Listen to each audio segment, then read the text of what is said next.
Hey guys, it's Jimmy Bremner and Dexter, and we're back on the urban trail. As you know, I've been traveling a little bit. Sorry I didn't get to do a video from Prince Edward County. Ontario is a big province, right? So there's a lot of road to cover. Anyways, we're back in Toronto on the urban trail. And what I like to do is go over, a belt knife, okay? And again, I've told you before, I don't baton knives, all right? And a bit nostalgic. And one of my favorite multi-purpose heavy-duty knives is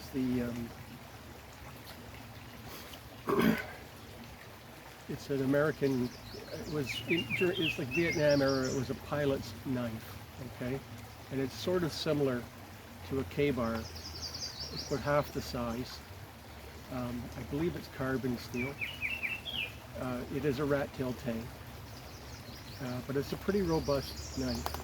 And on the back, you can see there's a saw there, but it's not for wood. Again, it's a pilot's knife, and the idea was that you could cut through the aluminum on an aircraft to escape in an emergency, okay? You know, it's got this double edge, again, much like the K-bar. You can get a pretty good edge on it. The handle is leather, okay? And it has this really robust pommel to it, and again, you could use it like to bang in a tent peg or something like that. But remember, when you're doing that, it's coming at your face, so think things through. What I like about it is that it has these holes, okay, in the handguard. That is, for making a spear or something like that. I don't know that I would do that. But what I can do is I can take my fire steel or my ferrocerium rod, and I can place that through it, and I can still put it into the sheath. The sheath, okay, it has a pocket for a sharpening stone in it, okay? And there's enough room for my sail needle that I usually, just taking it off, I usually tape it on the back, but right now I just have it, beside the knife in the sheath. Is it, the best bushcraft knife that there is? No. They were made by Camillus, as was the K-bar. They are made by, I think Ontario Knives do a version of it now. There's a lot of offshore kind of, takeoffs on it. But if you get a good one, it'll last you quite a long time. And again, you can get an edge on it. It doesn't really retain the edge so well, so you do have to go at it and sharpen it up. The blade is about, I'm going to say 4.5 inches long, which is good enough. If you had the baton